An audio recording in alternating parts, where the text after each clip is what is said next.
123 मौतों के बाद बाबा फरार था।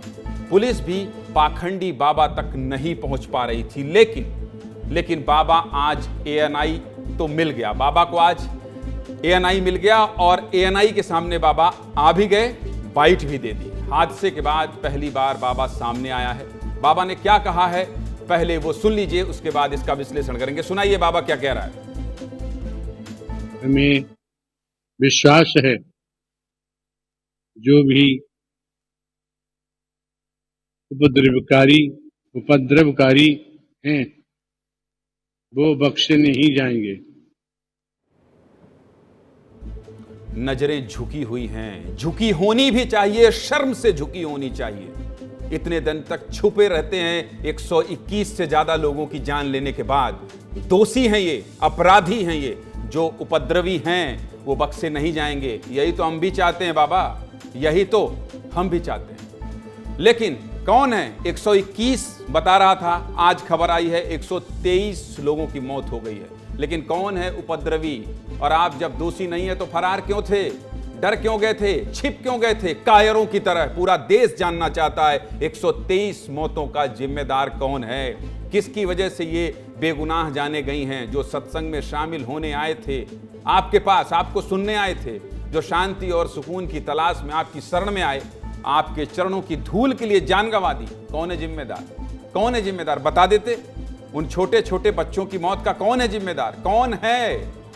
बताना चाहिए ना बाबा। जब आज आए थे तो नजरें झुकाने से ये नहीं होगा कि आप अब नजरें मिला सकते हैं। झुकी नजरें रहेंगी। 123 मौतों के पीछे आपके चरणों की धूल है। आस्था की बात मैं बार बार करता हूं, लेकिन अंधविश्वास में अगर लोगों की जान जा रही है, आपके चरणों की धूल लेके कौन सा जिंदगी बदल जा रही थी किसी की?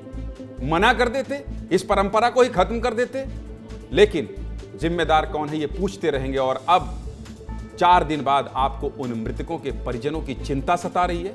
सुनिए ये बाबा क्या कह रहा है आगे।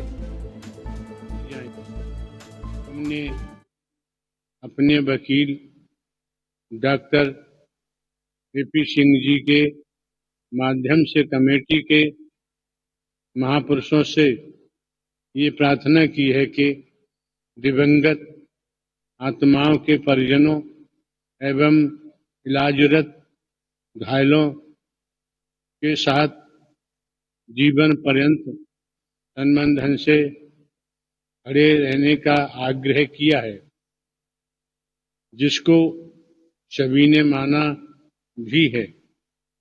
सभी इस जिम्मेदारी को निभा भी रहे हैं।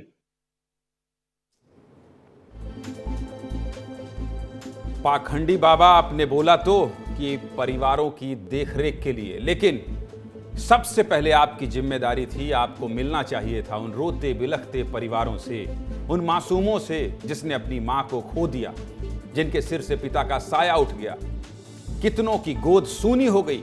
उनके मासूम बच्चों को भीड़ ने कुचल दिया। क्या आपको चिंता नहीं हुई?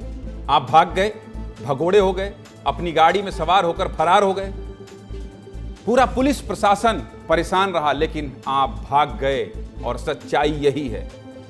4 दिन बाद बाबा सामने क्यों आए ये भी जान लीजिए। हादसे के बाद से ही बाबा का मुख्य सेवादार और हाथरस हादसे का प्रमुख आरोपी देवप्रकाश मधुकर भी फरार था। लेकिन कल देवप्रकाश मधुकर को दिल्ली में एक अस्पताल में यूपीएसटीएफ की टीम ने गिरफ्तार कर लिया। मधुकर पर 1 लाख रुपए का इनाम था, 1 लाख रुपए का। मधुकर को आज कोर्ट में पेश किया गया और सीजेएम कोर्ट ने 14 दिनों की न्यायिक हिरासत में भेज दिया। प्रमुख सेवादार है ये। मधुकर बाबा का करीबी था, खास आदमी था, हाथरस कार्यक्रम का मुख्य आयोजक था। कॉल डिटेल में पता चला कि हादसे के बाद बाबा ने मधुकर से ही बहुत देर तक बात की थी। भोले बाबा के सत्संग से 10 साल से जुड़ा है मधुकर। मधुकर के गांव वालों ने दावा किया है कि मधुकर ने सत्संग के लिए 20 से 27 लाख रुपए फॉलोवर्स से इकट्ठे किए थे। देख रहे हैं आप ये प्रवचन, कथा, ज्ञानवाणी के पीछे 27 लाख, समझ रहे हैं आप खुद सोचिए। हाथरस में हादसा हुआ, 2 जुलाई की दोपहर बाबा का मुख्य सेवादार और इस मामले का मुख्य आरोपी मधुकर गिरफ्तार हुआ।